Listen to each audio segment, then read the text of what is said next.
Защо профилите на повечето хора не продават? Не защото са скучни, а защото им липсва едно нещо. Профилът ти може да е красив, полезен и интересен и пак да не продава. Чината е едно нещо, което повечето хора пропускат. Знаеш ли как изглежда профилът ти без стратегия? Щант на пазара, където продават едновременно домати, краставици, чорапи, свещи и хляб и никой не разбира нищо и не купува.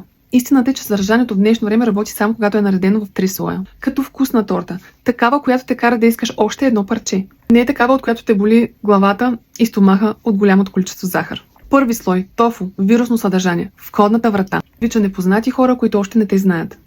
Забавно, провокативно и интригуващо. Това е пандишпанът. Без него няма торта, има просто крем в чиния. Втори слой – мофу, информационно съдържание. Тук се изгражда доверие. Даваш стойност, показваш как мислиш, показваш, че не си поредното лице, мотивационни цитати или копипейст. Тук хората решават дали да останат. Това е кремът, богат, плътен, такъв, заради когото се връщат. Слой бофо, продаващо съдържание. Тук е парата. Тук казваш: имам решение, ето го, искаш ли го? Без извинения, без ако имате въпроси, директно.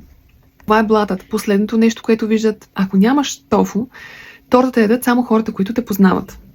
Тоест, родителите и приятелите. А родителите и приятелите не плащат. Нямаш мофу, хората гледат глазурата, намират я за красива и си тръгват. Ако нямаш бофу, правиш безплатно шоу, забавляваш, впечатляваш и след това клиента отива и плаща на конкурентите ти. Трите слоя работят заедно. Иначе просто имаш брашно, яйца, захар и добри намерения. А ако искаш да разбереш как да наредиш тези три типа съдържание, профила си и да спреш да качваш на случайен принцип, виж видеото в линка в профил бутон стратегия. Там показвам как изглежда профила, който продава.